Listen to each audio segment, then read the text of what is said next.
Chapter 2, Contents of the Gita Summarized.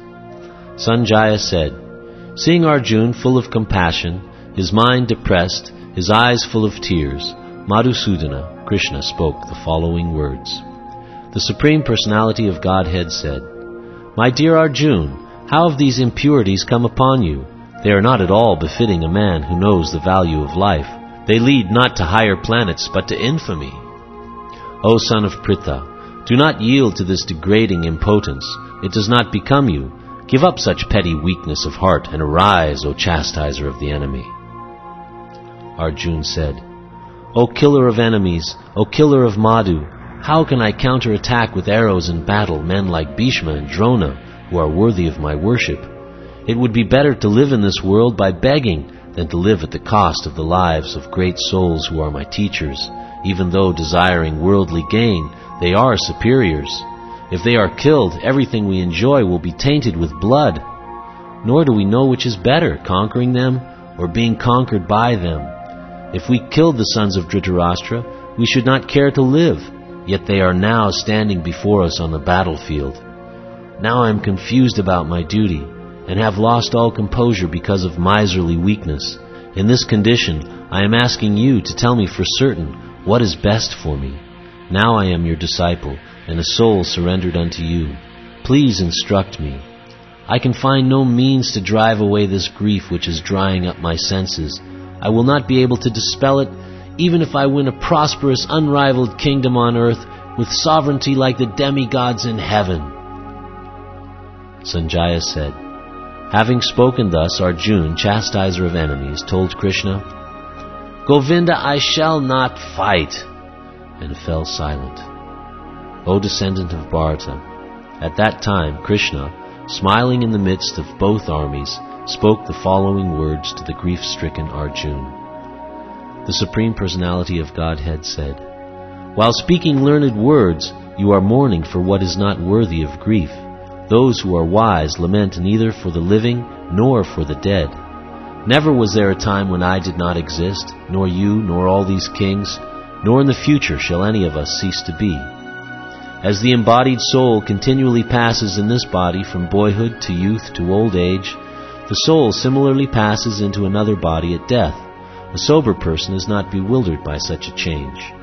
O son of Kunti, the non-permanent appearance of happiness and distress, and their disappearance in due course, are like the appearance and disappearance of the winter and summer seasons. They arise from sense perception, O scion of Bharata, and one must learn to tolerate them without being disturbed.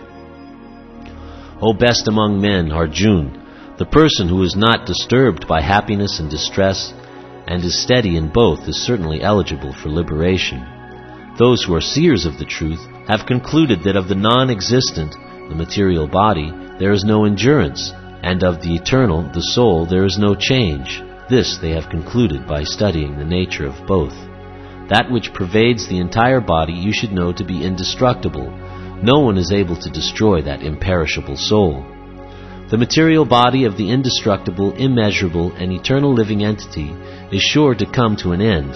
Therefore fight, O descendant of Bharata. Neither he who thinks the living entity the slayer, nor he who thinks it the slain is in knowledge. For the self slays not, nor is slain. For the soul there is neither birth nor death at any time. He has not come into being, does not come into being, and will not come into being. He is unborn, eternal, ever-existing, and primeval. He is not slain when the body is slain. O Partha, how can a person who knows that the soul is indestructible, eternal, unborn, and immutable kill anyone or cause anyone to kill? As a person puts on new garments, giving up old ones, the soul similarly accepts new material bodies, giving up the old and useless ones.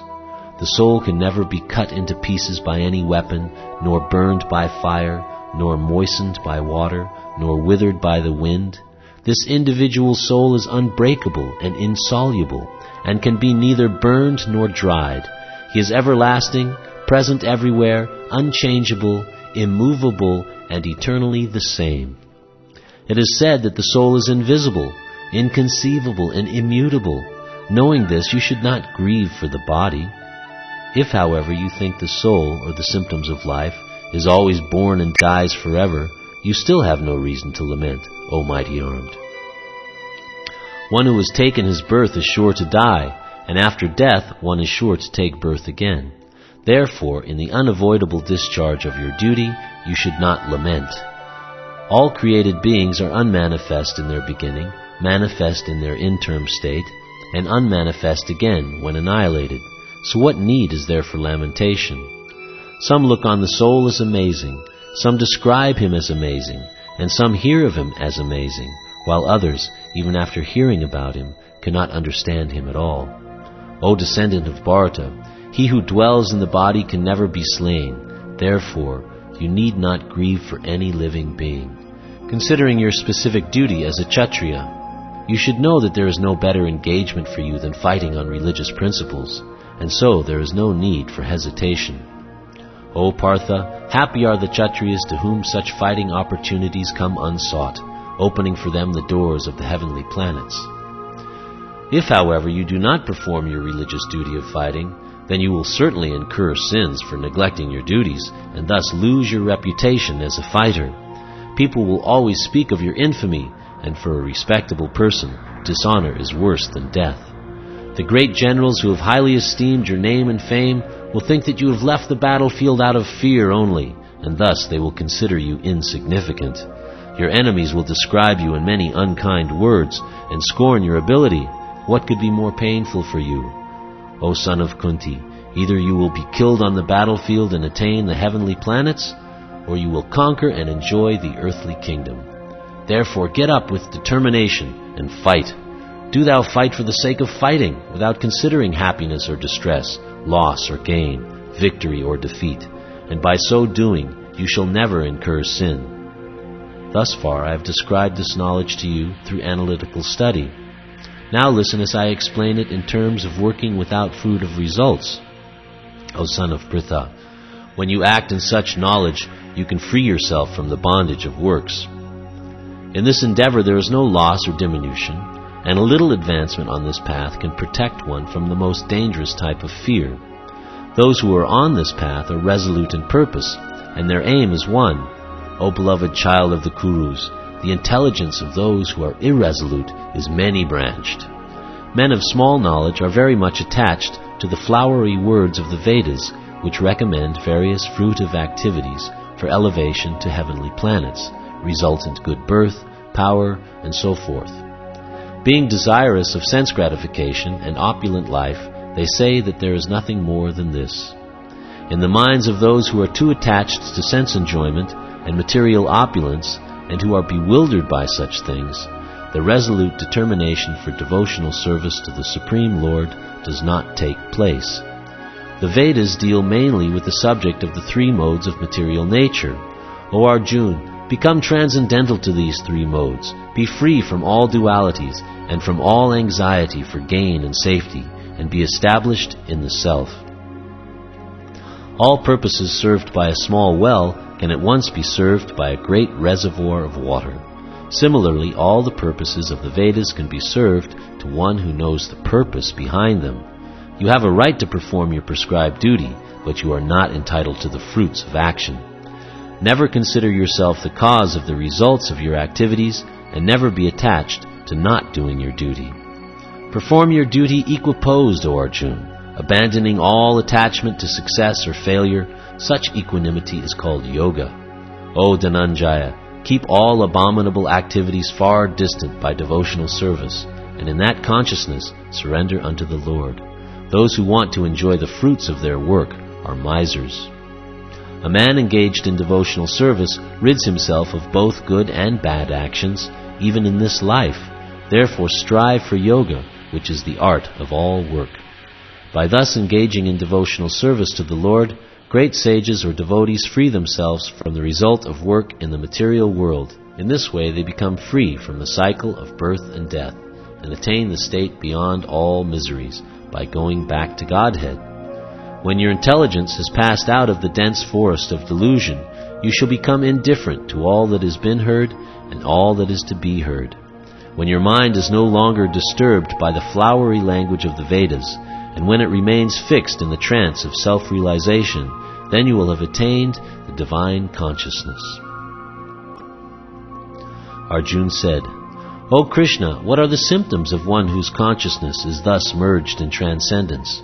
How does he speak, and what is his language? How does he sit, and how does he walk? The Supreme Personality of Godhead said, O Partha, when a man gives up all varieties of desire for sense gratification, which arise from mental concoction, and when his mind, thus purified, finds satisfaction in the self alone, then he is said to be in pure transcendental consciousness. One who is not disturbed in mind even amidst the threefold miseries, or elated when there is happiness, and who is free from attachment, fear, and anger, is called a sage of steady mind. In the material world, one who is unaffected by whatever good or evil he may obtain, neither praising it nor despising it, is firmly fixed in perfect knowledge. One who is able to withdraw his senses from sense objects, as the tortoise draws its limbs within the shell, is firmly fixed in perfect consciousness. The embodied soul may be restricted from sense enjoyment, though the taste for sense objects remains, but ceasing such engagements by experiencing a higher taste, he is fixed in consciousness. The senses are so strong and impetuous, O Arjuna, that they forcibly carry away the mind even of a man of discrimination who is endeavoring to control them. One who restrains his senses, keeping them under full control, and fixes his consciousness upon me, is known as a man of steady intelligence. While contemplating the objects of the senses, a person develops attachment for them, and from such attachment lust develops, and from lust anger arises. From anger complete delusion arises, and from delusion bewilderment of memory. When memory is bewildered, intelligence is lost, and when intelligence is lost, one falls down again into the material pool. But a person free from all attachment and aversion, and able to control his senses through regulative principles of freedom, can obtain the complete mercy of the Lord. For one thus satisfied, in Krishna consciousness, the threefold miseries of material existence exist no longer. In such satisfied consciousness, one's intelligence is soon well established. One who is not connected with the Supreme, in Krishna consciousness, can have neither transcendental intelligence nor a steady mind, without which there is no possibility of peace, and how can there be any happiness without peace? As a strong wind sweeps away a boat on the water, even one of the roaming senses on which the mind focuses can carry away a man's intelligence. Therefore, O mighty armed, one whose senses are restrained from their objects is certainly of steady intelligence. What is night for all beings is the time of awakening for the self-controlled, and the time of awakening for all beings is night for the introspective sage. A person who is not disturbed by the incessant flow of desires that enter like rivers into the ocean, which is ever being filled but is always still, can alone achieve peace, and not the man who strives to satisfy such desires. A person who has given up all desires for sense gratification, who lives free from desires, who has given up all sense of proprietorship, and is devoid of false ego, he alone can attain real peace. That is the way of spiritual and godly life, after attaining which a man is not bewildered.